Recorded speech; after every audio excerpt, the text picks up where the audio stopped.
Hey, folks, this is Trust in the Process podcast with myself, Travis Friss. This is a podcast for brewers about brewing, and it's also for people who are interested in the industry on a more sort of philosophical level about the business and how the business goes, trials and tribulations of folks that have been in the industry in some cases for some time and in some cases for not very long at all. And today I'm excited to welcome the CEO of Brewery Vivant, and Broadleaf here in Michigan, with I think it's fair to say, without dating you unfairly, Jason, a pretty long history in Michigan beer. It's not like we haven't talked before, but I am excited to talk to you today and get a little bit of your perspective, particularly for young brewers that might be coming up in the industry now. So hello. Yeah, and we finally get to hang out. Right, exactly. Podcast. That's awesome. Yeah, right. So Michigan beer is today what it is, and things sure are changing, but this isn't the first time that's happened in Michigan beer. Yeah. And so for me, I suppose I wanted to talk to you a little bit about where you started, because it was sort of in the first big push to production beer here in Michigan. And I'm not don't quote me on the dates here, and please correct me if I'm wrong. But you and several other folks who kind of attended, it seemed like to me, and graduated from Hope College had a lot to do with the brewing industry in sort of the late 90s, early 2000s. Which was, I mean, brewing was still really in its nascent phase. You know, making 2,000 barrels a year was a big deal. Like I say, a lot's changed, but a lot's very similar. And so I just kind of want to ask an open-ended question about what what that was like. And then we can talk a little bit about how it became what it is now. Yeah, it is so interesting, thinking about that, so Hope College, being a small religious school, ends up, putting out quite a few brewery owners. And it is interesting. I think part of it is just, we pursued beer pretty hard in those early days. Yes. And that was, to me, that transition from drinking like, the cheapest beer you can find, whatever comes in a 30 pack, to then, discovering beer with more flavor, all for me happened in that, that time period of, latter part of college. And then, myself and we got Mike Stevens and Angbers from Founders. We ended up, we're from the same fraternity, and the dream back then was, man, if you could start your own brewery, that would just be amazing. And those guys are a little older than me. I actually, lived with Dave Angbers for a year on campus. Oh. I can tell you some stories, I'm sure. Maybe probably not on the podcast, but yeah. But those guys, the kind of legend of it is, those guys had a business class, and I think is actually Mike. Mike wrote a business plan for a brewery, and then that was kind of legendary in our fraternity. And just the fact that he wrote it. Just the fact he wrote it, and that was something you could do, right? So that kind of planted the seed in our head, and then Vanderkamp and I, coming up younger, we used to go skiing in Colorado all the time. And, those, ski areas and Denver and all those places already had a good beer culture. And we just, fell in love with that. And then when we kind of, graduation time or whatever, that sounded like the coolest thing we could ever do is start a brewery. So we kind of pursued it, reached back, asked Mike, hey, do you still have that business plan? I have no idea how to write a business plan. Right. Check it out. And then he sent it to us. And this is where Mike's opinion and my opinion differ a little bit. But you ask Mike, he says that we copied his business plan and went forward. But I looked at it and it was kind of like, yeah, you wrote it, but it was kind of like, yeah. It wasn't very detailed. And it's just sort of, right. I mean, a brewery business plan just sort of is, you can't get too fancy or complicated with it. No. They're all kind of the same. was definitely like a classwork kind of a plan too. Right. Anyway, but all that stuff kind of comes together, and so that we started getting our plan together, and then that reinvigorated those guys, Stevens and Angbers, and they started getting theirs going, and then we ended up kind of opening about the same time. And then after when would that, this have been, Jason? this was like 96, 97. 96, 97. Okay. Yeah. So I think technically, Founders opened ahead of New Holland, but they were like contract brewing out of somewhere. So our facility actually opened first. Right. But and this was the kind of warehouse facility that I came into with when I was going to visit Haggerty in like 2002 out there in the industrial park. That same building. Yeah, the mason jars there, but I think a stiff wind would have just knocked that whole building right over back in the day. I always thought it must have been cold in the winter, man. Oh my God! Sit in that pub and your hair would move. Yeah, the breeze would come through. Yeah. Well, that's certainly where I met folks who are still around and in a different life for themselves too. Isaac Hartman was out there. He's now, big monkey muck in the guild and still working over there. And I think he was washing dishes at that time. He was just he was great. Cause just a great guy. And we hired him, we were making pizzas at the time, and he was a Hope College kid too. And we put him in the kitchen. He was washing dishes. He was making pizzas, and he was terrible. Terrible. I don't believe it. But we loved him so much. We're like, what do we? Okay, right. He's not going to make it back here. What else can we do? And then that's, I was doing all the sales at that point for a New Holland, and then we thought, okay, what if we moved him into a sales role? Okay. He started working for me, and then he just kind of took off from there. That was a much better fit for him, and then he's been at it ever since. That's probably got to be like 20 some years he's been there. So he's got some guts. I know that. Yeah. What a good guy. And more than that, but that's one of the important things he has, man. He's a quietly bold dude. Yeah. So give us a little sense of, I know because I was around at that time, I guess, but give us a little sense of, from your perspective, and I hate to put it in dry terms like this, but I think you'll understand what I mean. What was competition like? That means how much collaboration and sort of camaraderie was there between differing distributing breweries at that time? Or if there was none, or actual, open competition, what maybe was that like? Yeah. And then also, what did it feel like introducing folks? You had more or less a clean slate here. You were going in saying, look, this is what craft beer is in Michigan, guys. Of course, Bell's existed. Of course, Sam Adams had commercials, and football games and stuff. But I graduated high school in 1997, so I was aware, but not really in tune with it. Yeah. What did it feel like? Well, back then, the general public was not interested in craft beer, and especially here in the Midwest, everything takes longer to kind of catch on out here. Yeah. But we could see it, because we'd travel and see, how cool culture was around these breweries. But, to answer your first question, there was a few of us breweries popping up. And it was kind of, it wasn't the most friendly camaraderie, although it was, but we were all just struggling, trying to survive. And we kind of had a mentality that we wanted to be better or bigger than the other breweries, even though they were friends of ours. And I didn't really feel that camaraderie really kick in until really the Brewers Guild started, and we started doing these festivals together, and there's nothing better than to get to know people, by working together and doing something, drinking beers together. And then, shortly after, the guild started in 97, right when we opened New Holland. And then we started to get to know people, and then I really feel like it started to come together, and I feel like that's the culture that we have now. But at first, it was kind of, we're kind of poking each other a little bit,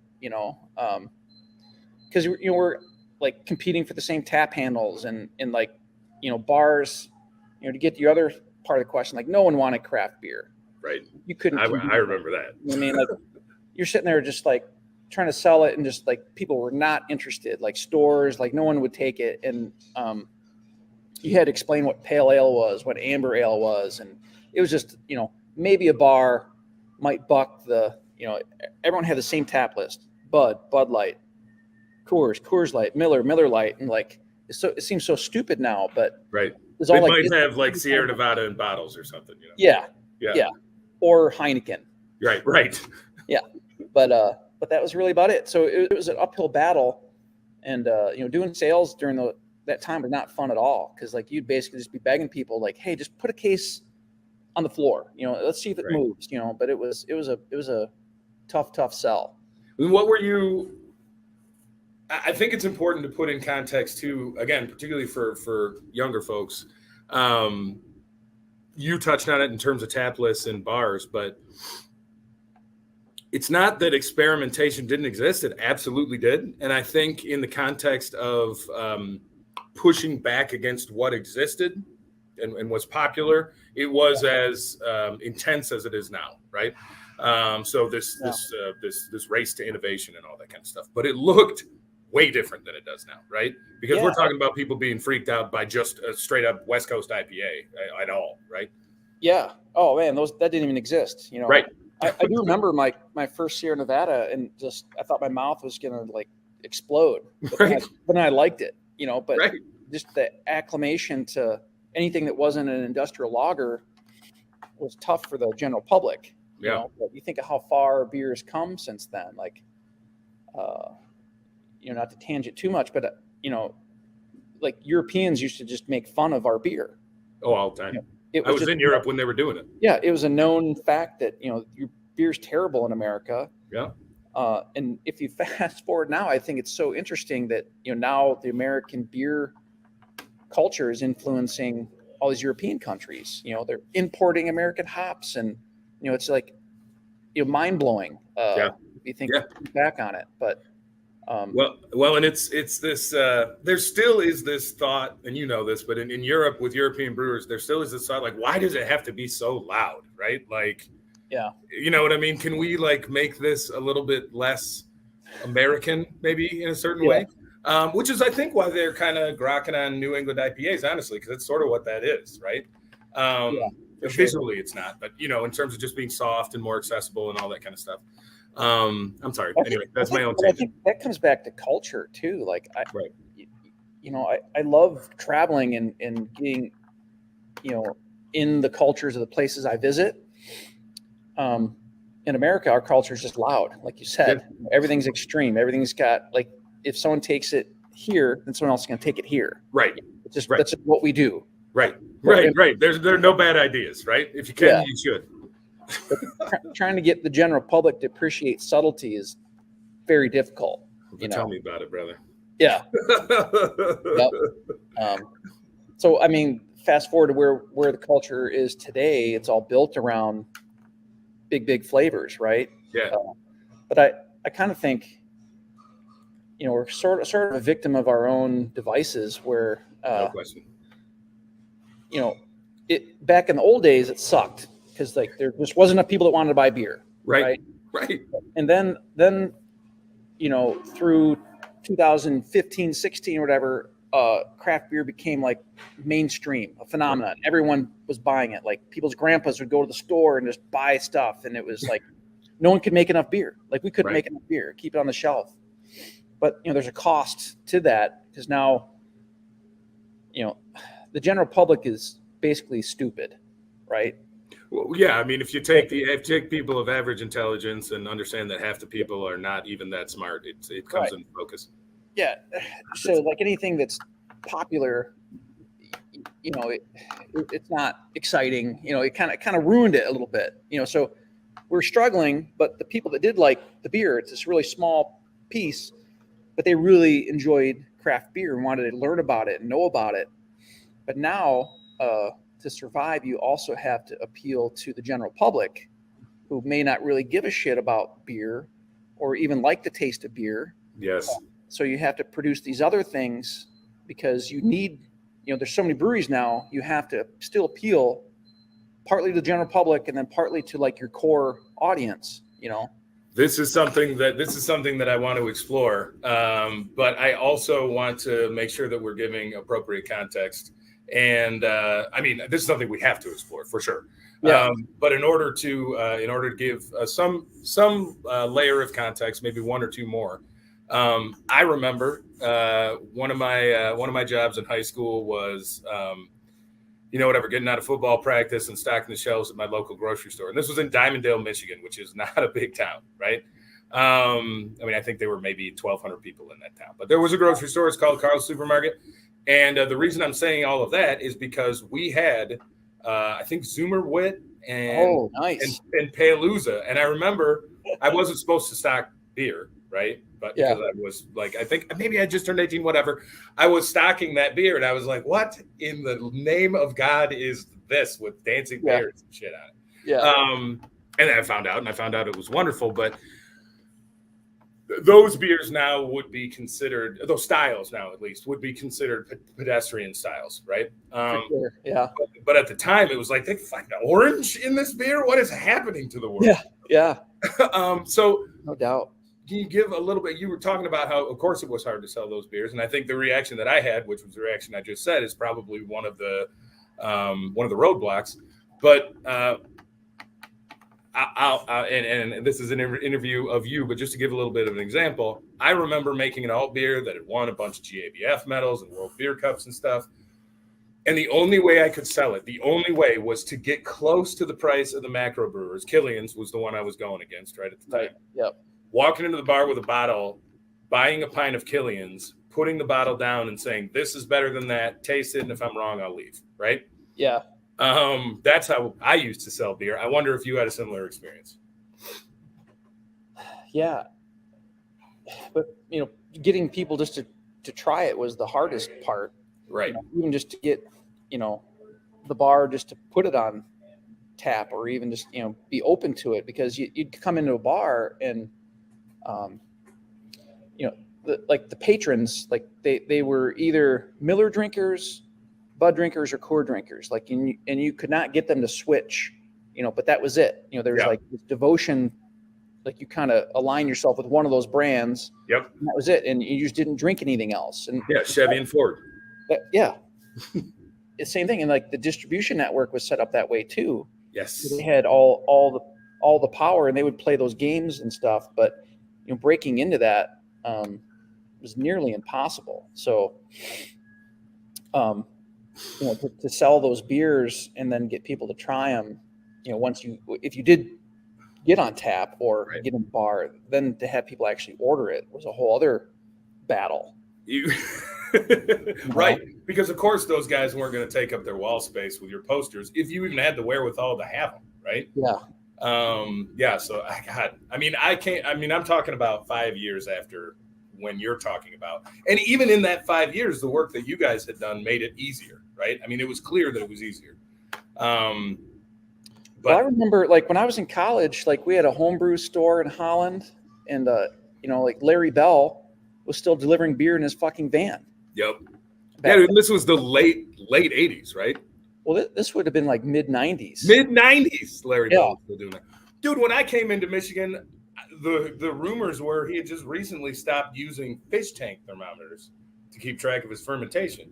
Yeah, probably. I mean, this is what I'm talking about, right? People talk about how styles have changed and folks, are more receptive to craft beer. And I think if you have eyes and you drink beer, you get that, right? Yeah.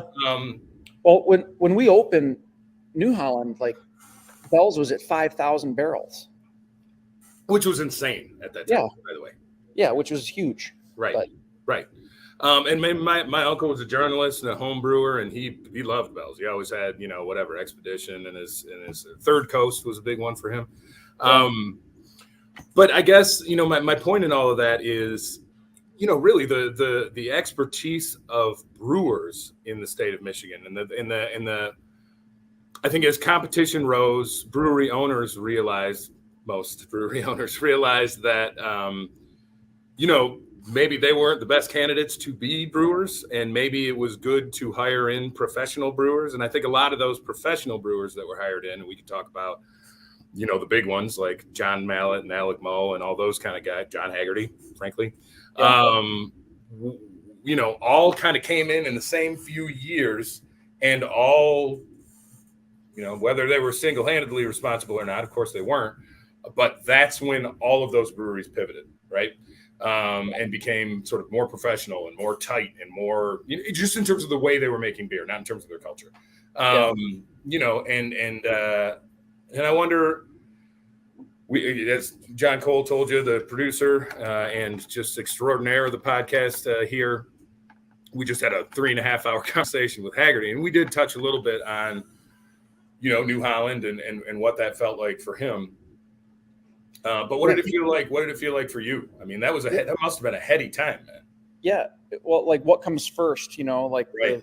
the demand in the market, or the beer getting better through, more professionalism and things like that. Right. So like, I'm sure you covered it, Haggerty was fresh out of school out of Germany, I think Weinsteffen. And VLB. I was there with him. Okay. Yep. And then, prior to that, it was me and Brett making all the beer. Brett was the main brewer, but, we were just, we had no background outside of, we just had a lot of heart, a lot of drive. For sure. But then for Vanderkamp to hand that over to Haggerty, it was a big professional step. And then, slowly things,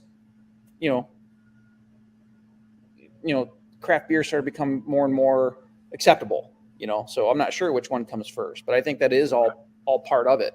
Right. Right. But there's a lot, in those early days, it was all heart, right. for people that started businesses, as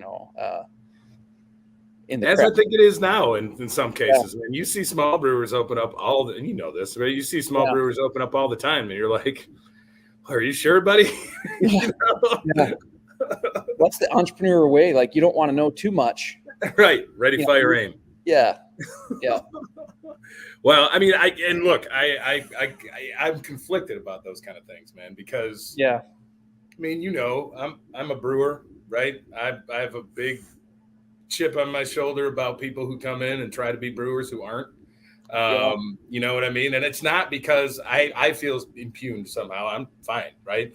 It's just because I believe so much in good beer, and I think that we all have a responsibility to each other to make it as well as we possibly can. And when I talk to folks and they're talking about what kind of T-shirt they're going to print before they talk about hiring somebody who knows what he's doing on the brew house, I'm like, God, man, I don't know. It bothers me. But then I came in later, right? I came in when you guys hired Haggerty's when I came back to the States to start working. Right.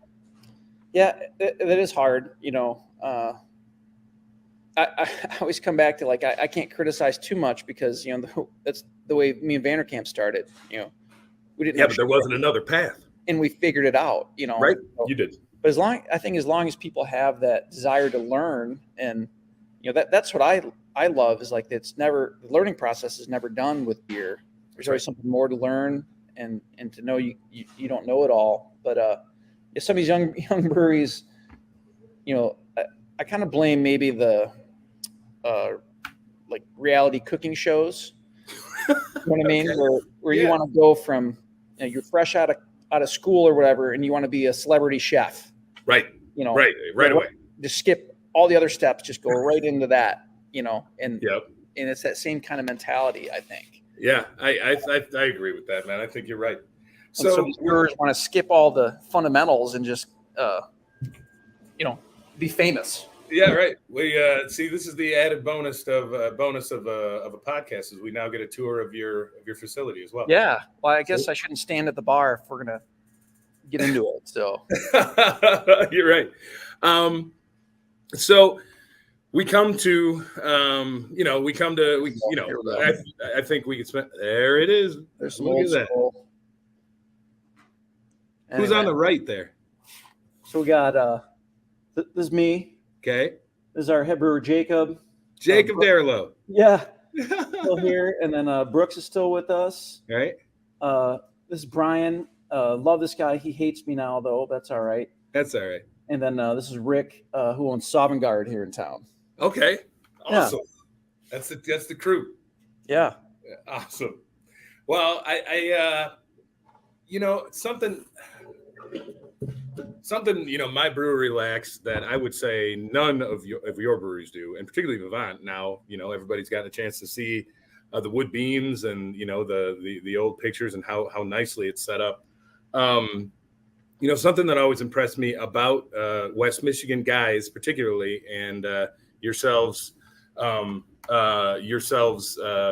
specifically, is that there is care in presentation, right? And that's not been true in every American beer culture as craft beer is developed. It's not as true, for example, in Southeast Michigan as it is in West Michigan. There's a focus on presentation to the consumer when they come visit you, I think, that reminds me a lot more of Central Europe than elsewhere, including my brewery. And I wonder, what are your kind of, now that we've seen your place, how do you view that presentation to the consumer? It comes back to that love of traveling too, Mm-hmm. like that sense of place. I think, if I look back at my favorite like beer and food memories, it's the places I went to, right? Yeah. And so like we wanted to kind of create that sense of place here. So we just put a lot of effort into what the place looks like, the presentation of food and beer, like proper glassware, things like that. It's those little subtleties where, it makes an impact on people. And I think those efforts are, they're wasted on some, but I think it's worth it to us. And you make those connections with the people, that appreciate it. And it kind of deepens that whole, that whole love of what you're putting out there. So that was that's what's behind it for us. I remember, drinking a Guinness at the Guinness Brewery in Ireland, very impactful. And then drinking Saisons in the countryside in Belgium, all those memories are just like tied to a place. So when people walk through the door here, we're trying to create that. You're kind of, transported to someplace else. You come off the busy street and boom, you're in this kind of chapel and your experience can begin. I think it's fantastic. I think it's one of the coolest pubs around, frankly. It was a once in a lifetime opportunity too. Like we knew it. We almost lost this building so many times, but it was like I can't picture a more suitable spot for us. But we had to jump through a lot of hoops to do it. But I think it's worth it. And just as an aside, Jacob is still your head brewer. Yeah, well, he's now production manager.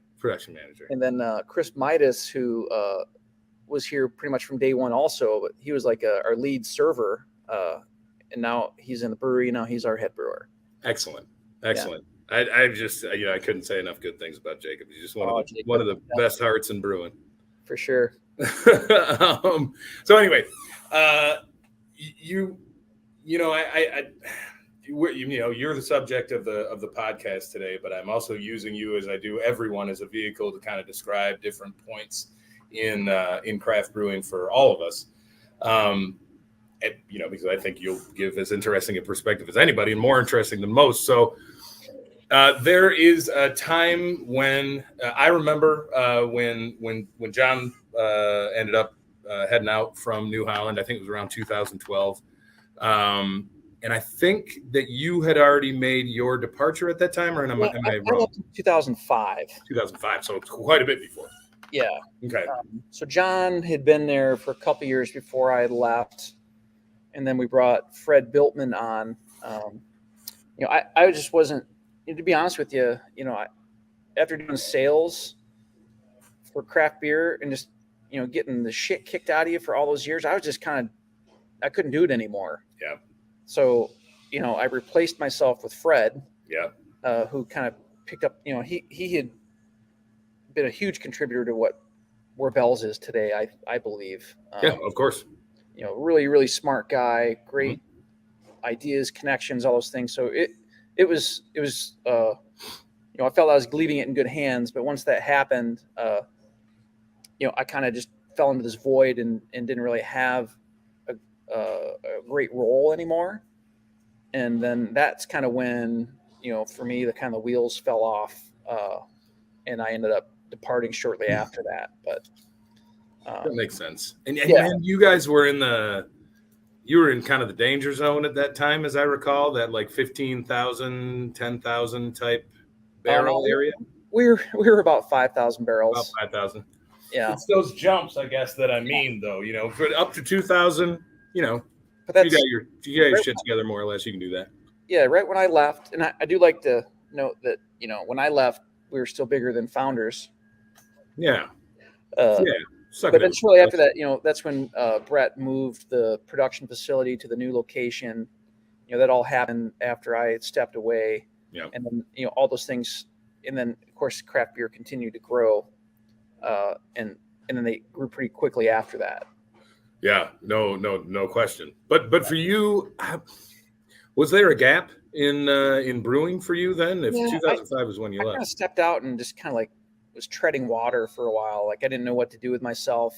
I still technically was an owner at New Holland, but wasn't active in the day to day, and that just didn't feel good. I ended up getting a job working for this economic development group. But I had, sometimes I had to wear a tie to work, and it wasn't right. But I did that for 3 years, and my wife was just so tired of hearing me talk about starting another brewery someday that she basically just threw the gauntlet down and said, well, you got to stop talking about it. If you're going to do it, you need to do something to get yourself moving that way. So that was like, boy, what year was that? Like 2008 or 9. I put my notice in, and then I went to just do that concise course at Siebel. Sure. But why do that in Chicago if you can do it in Munich? Hell yeah. Yeah. At Dumans. So that was my was my kind of jump off point. And then after that, I got my wife came to visit me. We did our little tour through France and Belgium because we kind of had saw this void in the market of these kind of rustic farmhouse beers not really being brewed or executed very well here in the U.S. There it is. Yeah, right. People were making them, but they generally were mistakes that were explained as Belgian beer, right? Exactly. So we kind of went in with that idea, and then just fell in love with that culture and beer and the tie to food. So that was kind of my jump off point. Excellent. So I had the opportunity when I came back to the States to work with 2 Belgian brewers for a while, Pierre Celis and Jean-Luc Seiss. Oh, wow. And they are, they were in their 70s at the time, and I was like 22 or whatever. So they kind of, they took me under their wing, and they were just the sweetest guys and willing to teach me so much. And first of all, I have always loved and still love the brewery Vivant beer. So I'm not casting you under this umbrella that I'm about to talk about. But one of the things that used to drive them nuts, and since I learned from them, it drives me nuts, is folks who make Belgian beers as kind of one-offs. Belgian beers, right, like sour beers or funk beers, as one-offs, and they're like, "Man, check out what I did." Yeah. And I know from having worked with those guys and learned from them that, making some grain juice ferment with some bugs is not the core of Belgian brewing, right? Belgian brewing really isn't about brewing, right? Belgian brewing in its sort of on a larger scale, the breweries that people know are Val and breweries like that. It's about blending, right? And it's about, it's about accuracy and process, certainly, but it's also about riding the edge because the process it shouldn't always be particularly accurate. And keeping your yeast happy. Like in any beer, right? Yeah. But a little bit more difficult sometimes because the yeast is, you're having to time when you're inoculating the beer, if inoculating is what you do. And if inoculating is not what you do, it becomes, that's purposefully inoculating. If purposely inoculating is not what you do, then it becomes much more difficult because the yeast is in, and for some context, again, for younger folks or folks who aren't brewers, the yeast it can be thought of this way. The yeast is in a sort of combat with other microbes that are vying for space and vying for food sources, essentially.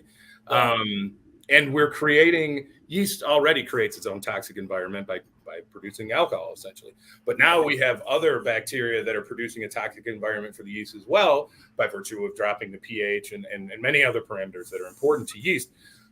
So it is a much more multivariate approach to fermenting Belgian beer properly than it is to ferment, say, a lager, which is also difficult, but for different reasons, right? And for reasons that are much more controllable with the appropriate equipment. Yeah. So I don't know. That was a little bit of a brewer's tangent, so I'm sorry about that. Oh, no, I love it. Yeah.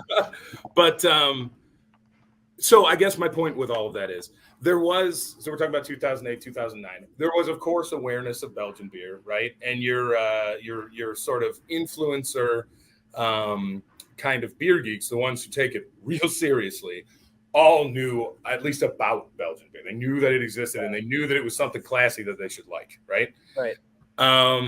But I don't think most of them really had a clear picture of what it was supposed to be.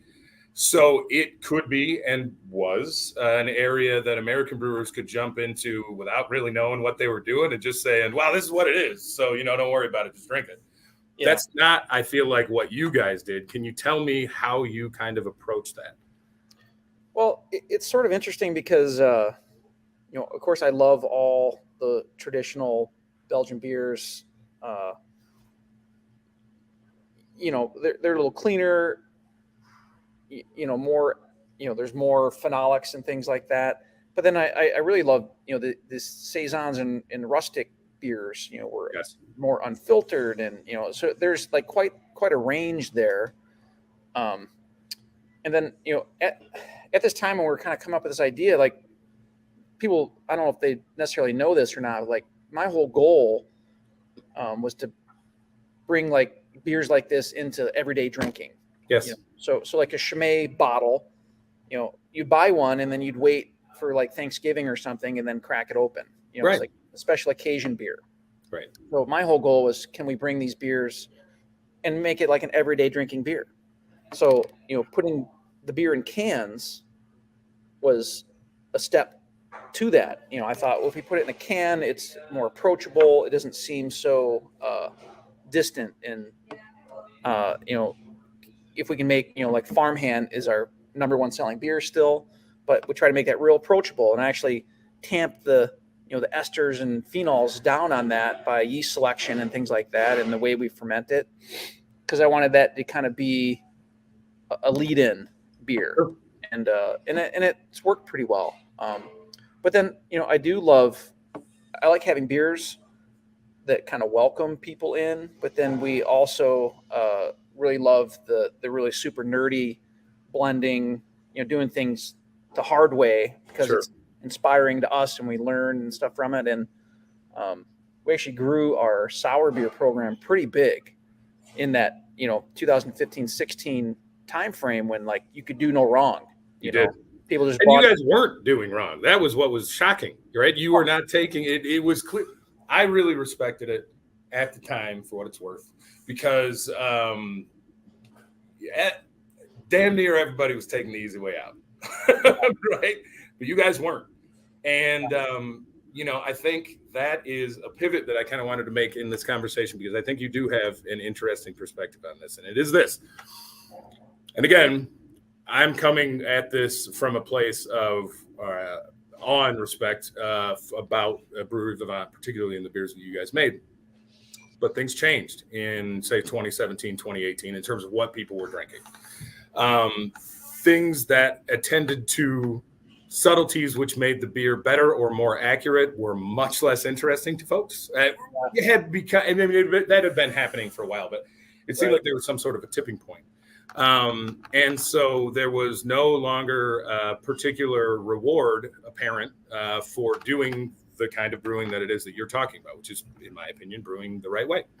When the general public, that was this whole debate, and I know New Belgium had discussions about this where we're trying to get the nomenclature proper, what is a sour beer, and, what can you call that? And then, kettle souring, comes into play like we said, the general public who, isn't really into the knowledge and stuff of craft beer doesn't distinguish between the two. And I think that, that movement changed things. So we ran into a point where we were over producing all those, classic sour beers. We had 2 or 3 40-barrel fooders. At one point I had 300, casks of sour beer laid down. Oof. But we ended up, the market just kind of fell apart for those. You'd see your bottles of sour beer you're so proud of, in the $1.99 bin at a store. Just like, it's heartbreaking. It's heartbreaking, and it's so undeserved. It's so unfair, right? I know. Yeah, that's what's frustrating for beers like that. And so I think this is a good segue into broadleaf, but I do want to pause here for a moment and talk a little bit about a conversation that I had with a distributor. This wasn't the first time that I told a distributor to go fuck himself, but it was already. But it was the one that I felt most passionate about. Yeah. We have this New England IPA now that we make. And, I wanted to put it in 16-ounce cans. There was already, it wasn't a genius move or anything. There were dudes on the East Coast were putting their New England IPAs in 16-ounce cans, right? Who cares? But my distributor had said, well, nothing sells in 16-ounce cans, right? And I said, that's ridiculous. I'm telling you that these are selling in 16-ounce cans, and also 16-ounce cans are the most profitable orientation because you have 6 sellable units in a case instead of 4. It's really simple, right? Yeah. Now, will people, accept a 16-ounce can? I don't know. You're not selling any of my beer anyway, and this is what I'm fucking giving you. So why don't you just take it and sell it, right? Yeah. And he used Brewery Vermont as an example, right? And he said, well, listen, everybody liked that beer, but, just nobody liked the 16-ounce can. I'm like, you know what? Go fuck yourself, right?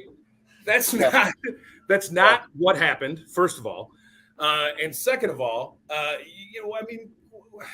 pick a beer that's not fucking great, right? And it was just a brewer to a sales business guy, kind of. Those things happen a lot.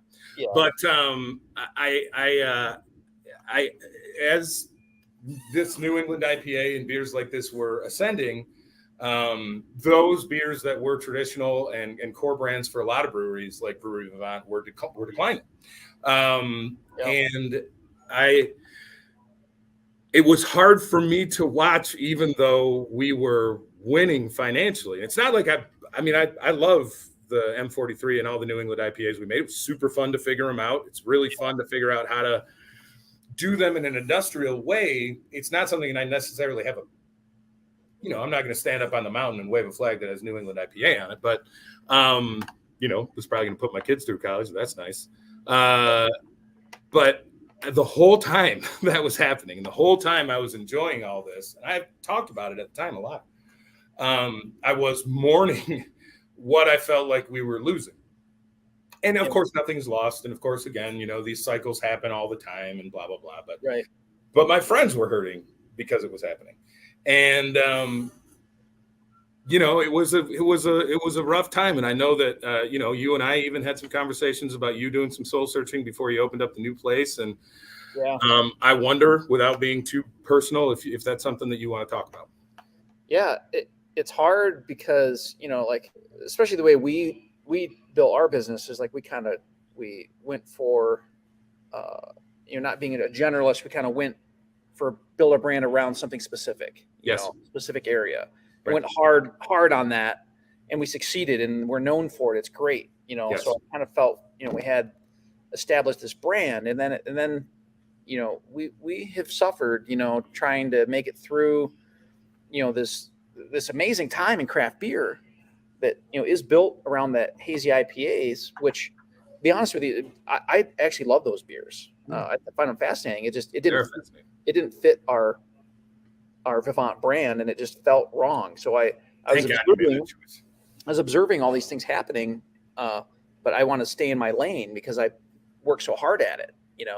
Yes. People knew what to understand. So that's where I was struggling is how I can see what's happening over here, but I'm over here. Right. And how do I keep true to my brand? This is the stuff that keeps me up at night, but the general public doesn't think twice about it. But Right. we did see, we basically dismantled our sour beer program, and it felt hard. It felt like we were getting rejected Right. by the market, and that was painful. And we ended Yes. up, those 3 fooders are sitting outside right now. They're defunct. We ended up having to dump, 2/3 of our barrel program because we just, they're getting past, where they were servable, and so that was hard. But in that same time, we had this opportunity to we bought a warehouse building, and in the front of it, it was in a commercial area, so it needed to have a retail element. So the obvious thing would be just to do a second Vivant pub at this warehouse. It'd be great. But then as we started thinking about it, it was in that, this was 2018.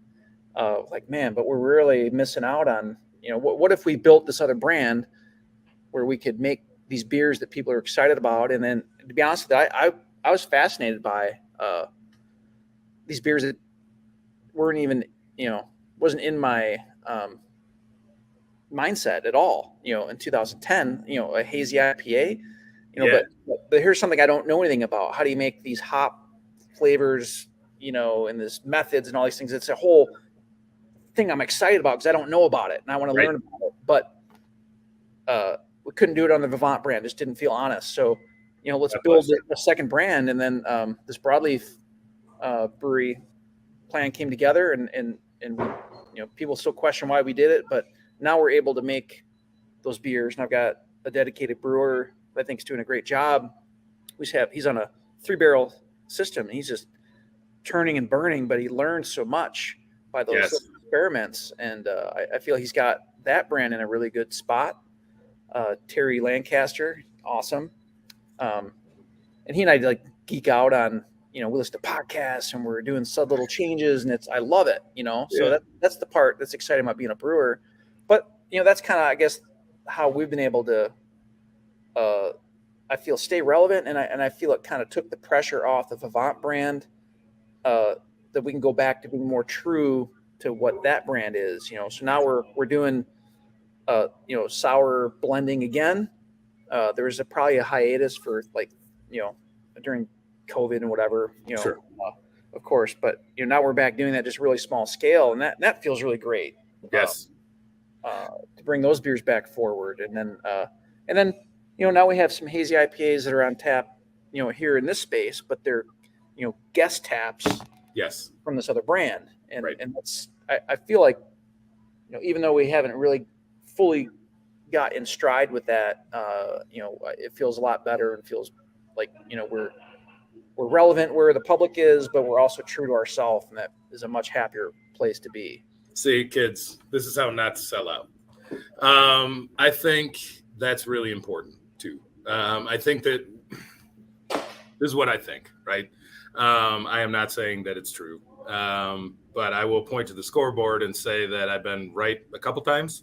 And what I think is that, let's say within the next, 2 to 5 years, right? I'm calling it 3.5 or so, but whatever, in between 2 and 5 years.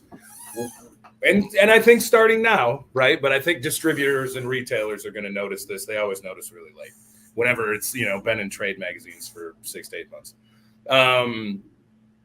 That folks, I don't think the impetus to experimentation and what they call innovation will fade. I think that's always going to be part of brewing, and it should be, much as it is in music, right? There's fringe music all the time. It has to be there so that the folks, so that it kind of trickles up to the masses. Those things that would be valuable to the greatest amount of people will end up being shown to those people in some form or fashion.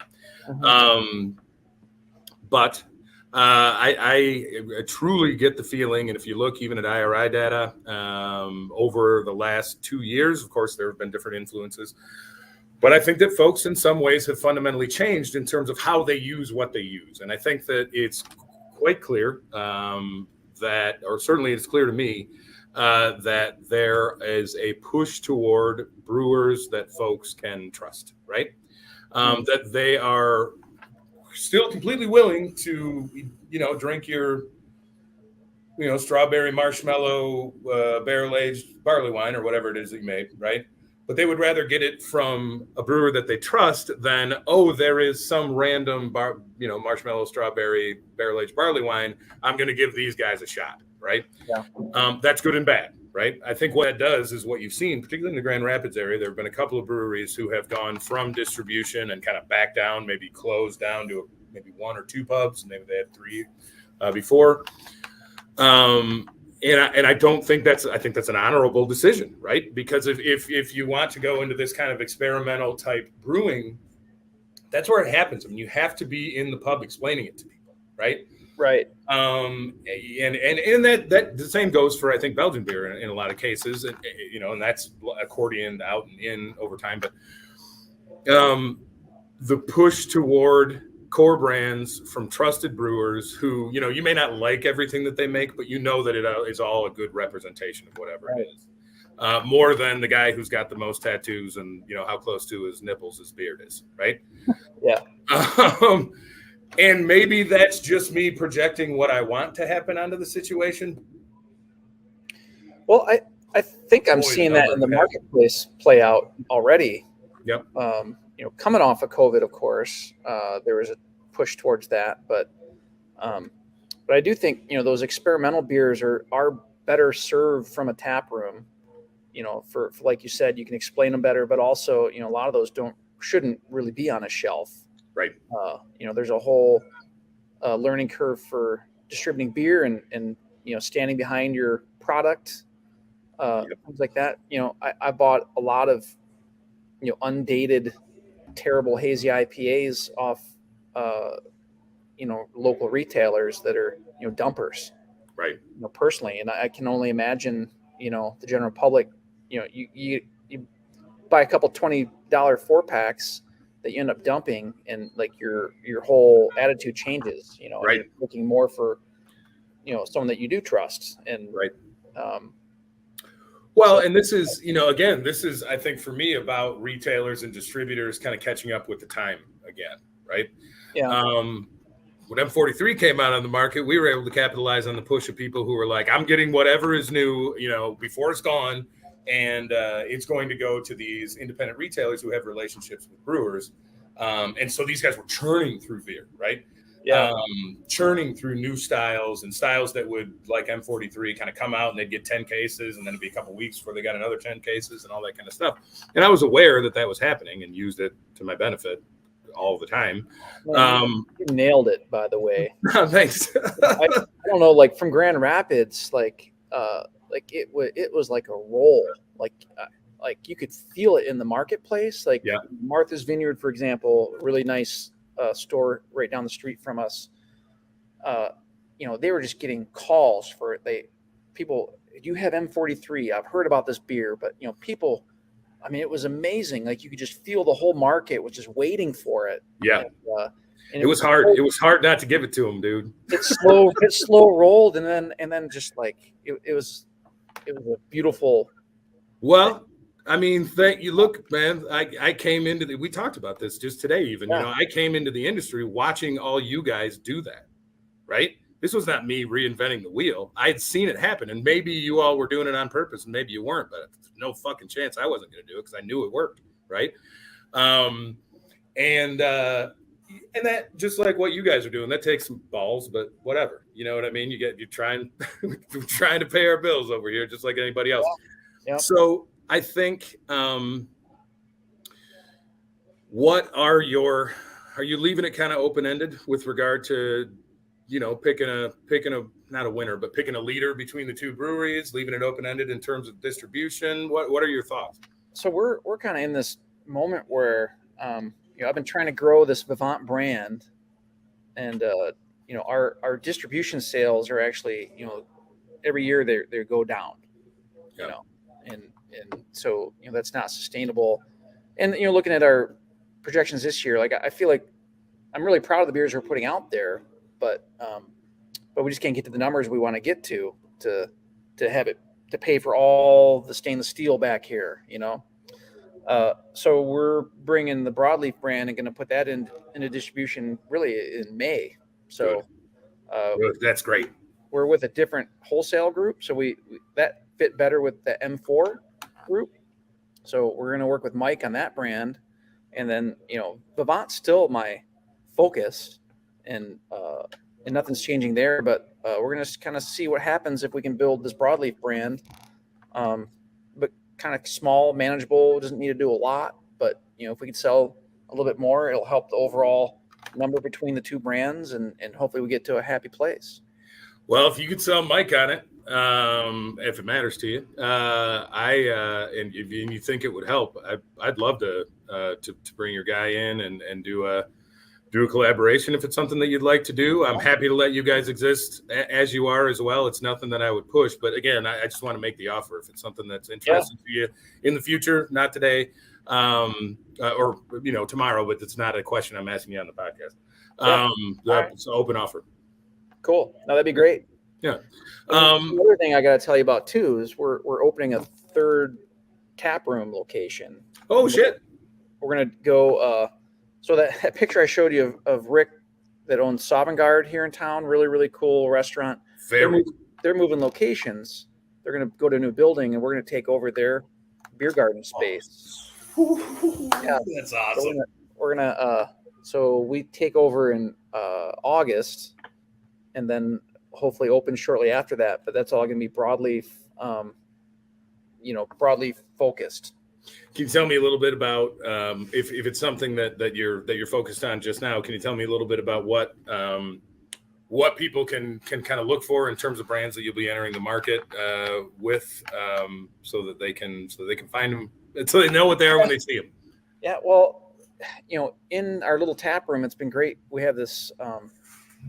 It's a hazy pale, so it's like just over 5%. Just nice.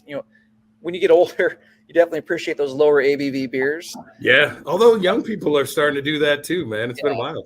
But it is nice. But it's called Chromatic Shatter, and the more we have it, it's like in and then it's gone, and then every time we bring it back, it's just gone. So, that type of thing, it feels pretty good for us. So we're gonna come out in the market with that. And then we have this, this group of beers that we call Sour Lake. So it's our answer to, we don't kettle sour. To be honest, we actually tried it, and we suck at it. I don't know. It doesn't make sense. I'm too scared to put it in our, we have a wood ceiling in our brewery, and I don't really want to, bring that into the brewery. Right. So we do it old school, in lagering tanks. We just, lactic sour, some beer, and then it's fruited versions of that. But those people that like those types of beers will like this. So it's like a Sour Lake's our sour fruited series. Okay. So we'll have changing with seasons. We're gonna come out with those first, and then are you going up to that spring, the Michigan Brewers Guild Spring Fest in TC? I never leave Williamston, man. I'm working or coaching baseball. Is your brand? Yeah. My guys will be up there. Okay. Yeah. So that's kind of our public distribution debut of that broadleaf brand is going to be up there. So. Oh, that's awesome. Good. Yeah, that'll be fun. Good. Well, Jason, I could go on for, I don't know, most of the day with you. But in the interest of keeping the folks, the 2 or 3 people that will listen to this podcast, hung on this long. Yeah.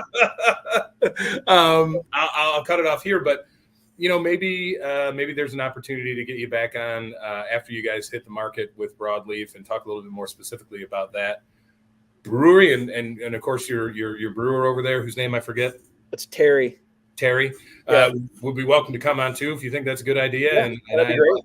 I'd love to do that. We're gonna put this out there, but I'm not under no illusion that there are a finite amount of brewers in the state of Michigan and elsewhere. So who knows what it'll do for you, but if it's worth another conversation, I'd love to have it with you.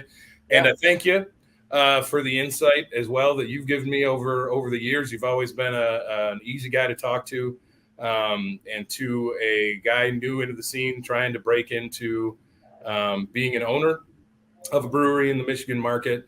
Folks like you are few and far between. So even though we didn't interact a great deal, I am always conscious of the kindness you've always shown me, and I thank you for it. Well, thanks, Travis. There's a handful of people in the industry that I always look for wisdom from as well, and you're in that group for sure. So I love what you guys are doing over there, and I feel like you're doing things the right way, and I'm hoping to see more Fritz Lager out there as well. You and me both, buddy. Let's corral the 10 people that are drinking it right now and get them to tell their friend. Sounds good. All right, man. Well, we look forward to talking to you again, and great best wishes to you and yours, and we'll look forward to talking to you soon. Sounds good.